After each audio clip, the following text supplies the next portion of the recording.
pestilence nor war had happened in his time. These things, therefore, coming upon him at once and together, furnished a prelude also of his own destruction.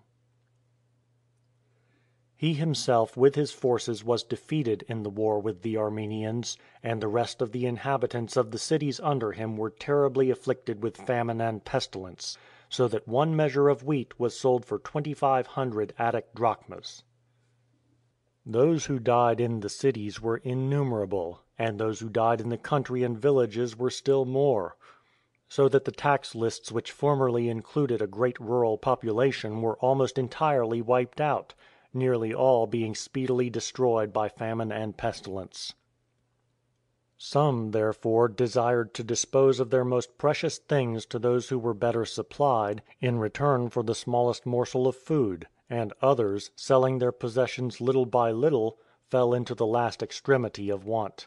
Some, chewing wisps of hay and recklessly eating noxious herbs, undermined and ruined their constitutions.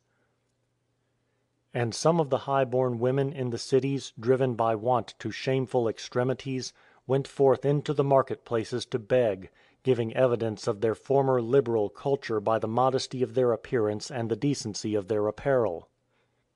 Some, wasted away like ghosts and at the very point of death, stumbled and tottered here and there, and too weak to stand fell down in the middle of the streets.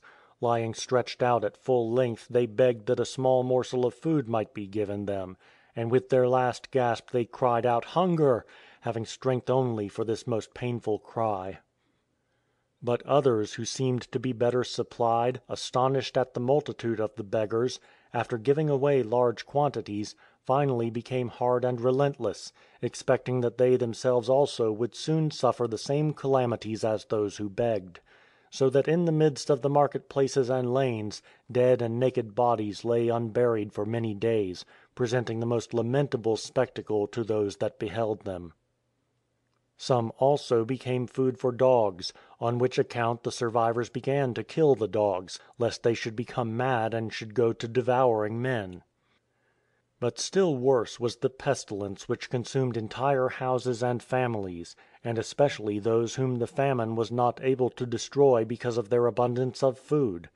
Thus men of wealth, rulers and governors and multitudes in office, as if left by the famine on purpose for the pestilence, suffered swift and speedy death. Every place therefore was full of lamentation. In every lane and market-place and street there was nothing else to be seen or heard than tears, with the customary instruments and the voices of the mourners. In this way death, waging war with these two weapons, pestilence and famine, destroyed whole families in a short time, so that one could see 2 or 3 dead bodies carried out at once. Such were the rewards of the boasting of Maximinus, and of the measures of the cities against us. Then did the evidences of the universal zeal and piety of the Christians become manifest to all the heathen.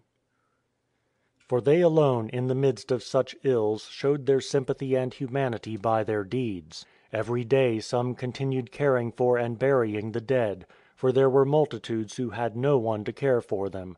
Others collected in one place those who were afflicted by the famine, throughout the entire city, and gave bread to them all; so that the thing became noised abroad among men, and they glorified the God of the Christians, and, convinced by the facts themselves, confessed that they alone were truly pious and religious.